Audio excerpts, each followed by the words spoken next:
जय हिंद दोस्तों। हम इस वीडियो में दो टॉपिक पे बात करने वाले हैं। जैसा कि आप देख सकते हैं, देव समाज और धर्म सभा।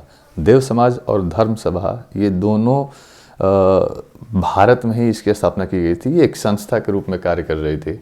इसके क्या कार्य थे इस वीडियो में हम बात करेंगे और इसके संस्थापक जो थे उनके बारे में भी बात करेंगे। चलिए हम एक एक करके इसको समझने का प्रयास करते हैं। देव समाज जो था वो 1887 में लाहौर में इसकी स्थापना की जाती है। और कौन करते हैं तो शिव नारायण अग्निहोत्री। लाहौर उस वक्त भारत का ही पार्ट हुआ करता था।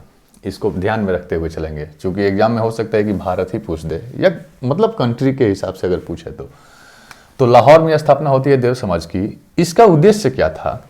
इसका उद्देश्य था आत्मा की शुद्धि। आत्मा की शुद्धि से मतलब होता है कि मतलब आपका मन साफ हो, शुद्ध हो, किसी प्रकार का कल चपट ना हो। गुरु की श्रेष्ठता का स्थान देता था। गुरु की श्रेष्ठता यानी आप जिसे गुरु मानते हैं वो समाज में सबसे श्रेष्ठ है, ये कहता था समाज। फिर आगे देखिए, अच्छे मानवीय कार्य। अच्छे मानवीय कार्य का मतलब होता है कि जो आपका कार्य है वो आप तक ही सीमित न रहकर बल्कि समाज में रहने वाले और दूसरे लोगों के लिए भी हो, यानी उनके लिए भी आप कार्य करें। और कहीं ना कहीं मानवता को, ह्यूमैनिटी को सेंटर में यानी केंद्र में रखा गया था। अब देखिए एक और क्या शिक्षा देता था देव समाज, रिश्वत न लेना। यानी आप जहां हैं, जिस समाज में है वहां रिश्वत न लें और ना ही रिश्वत दें। मांसाहारी भोजन एवं मद्यपान निषेध। मांसाहारी भोजन, ये देव समाज कहता था कि आप मांसाहारी न बनिए बल्कि आप शाकाहारी के तरफ आइए। और जो मद्यपान का मतलब होता है कि शराब आदि से आप दूरी बना के रखिए। इसके अलावा हिंसात्मक कार्यों से दूर। हिंसात्मक कार्यों से दूर का मतलब होता है कि वैसे काम आप ना करें जिसमें झगड़ा हो, मतलब किसी प्रकार का लफड़ा हो। यानी हिंसा से आप दूर रहें, अहिंसा के मार्ग पे चलें। हालांकि बहुत सारी शिक्षाएं दी, इसमें जो मेन बातें हैं वो मैंने बताई है। इन सारी बातों को एक पुस्तक में संकलित किया गया है।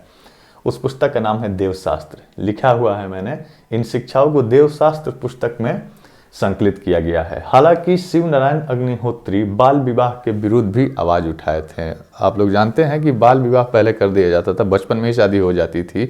अगर बचपन में शादी हो गई, लड़का या लड़की कोई एक मर जाता है, डेथ कर जाता है, तो आजीवन उसे शादी नहीं करना है और वैसे ही अपना पूरा जीवन निर्वाह करना होता था। तो इसके भी विरोध में आवाज उठाए थे शिव नारायण अग्निहोत्री ने। आशा करता हूं कि देव समाज को आप समझ गए। अब धर्म सभा के बारे में जानते हैं कि धर्म सभा क्या था, इसका क्या उद्देश्य था, यानी किन बातों को ये फॉलो करता था। धर्म सभा की स्थापना 1830 में की जाती है और राधाकांत देव इस संस्था को स्थापित करते हैं। देखिए ये धर्म सभा था क्या एक्चुअल में। धर्म सभा एक रूढ़िवादी संस्था थी। रूढ़िवादी का मतलब यहां समझिए कि क्या होता है। रूढ़िवादी का मतलब होता है कि जो परंपरागत, यानी आपके दादा परदादा जिस परंपरा को फॉलो करते आ रहे हैं, यानी जिन कार्यों को करते आ रहे हैं वो रूढ़िवादी होता है। यानी एक परंपरागत तरीके से हम अपने जिंदगी को जीते आ रहे हैं, उसमें किसी भी तरीके का बदलाव नहीं हो रहा है, ठीक है ना। ये रूढ़िवादी होता है। रूढ़िवादी तत्वों को संरक्षित का प्रयास किया इस धर्म सभा ने।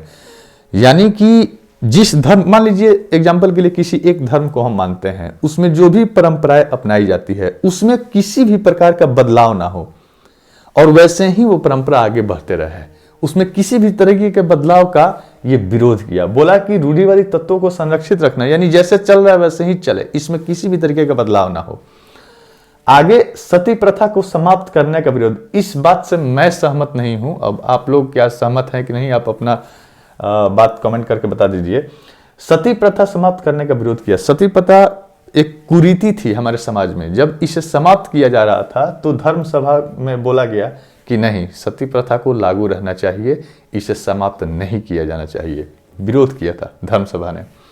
आगे देखिए, पाश्चात्य शिक्षा का समर्थन बालिकाओं में। पाश्चात्य शिक्षा को समझिए कि क्या होता है। पाश्चात्य शिक्षा का मतलब होता है कि पश्चात्य यानी पश्चिमी देश, जैसे यूरोप वगैरह हो गया, अमेरिका जो भी कंट्री हैं, उनमें जो इंग्लिश का बढ़ावा हो, तो अंग्रेज थे, इंग्लिश बोलते थे और काफी ज्यादा वैज्ञानिक चिंतन वाले थे। तो इस सभा का मानना था कि पाश्चात्य शिक्षा यानी पश्चिमी शिक्षा जो है वो भारत में भी लागू होना चाहिए और खास करके लड़कियों में उस शिक्षा का मतलब हस्तांतरण होना चाहिए, उन्हें शिक्षित करना चाहिए।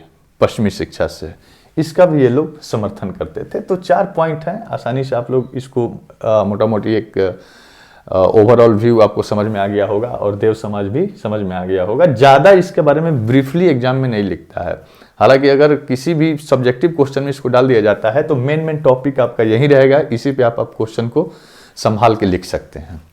आशा करता हूँ कि ये दोनों टॉपिक आपको समझ में आया होगा। अगर आपको अच्छा लगे तो कमेंट सेक्शन में हमें ज़रूर बताएं, वीडियो को लाइक करें, शेयर करें, चैनल सब्सक्राइब करें। जय हिंद, नमस्कार।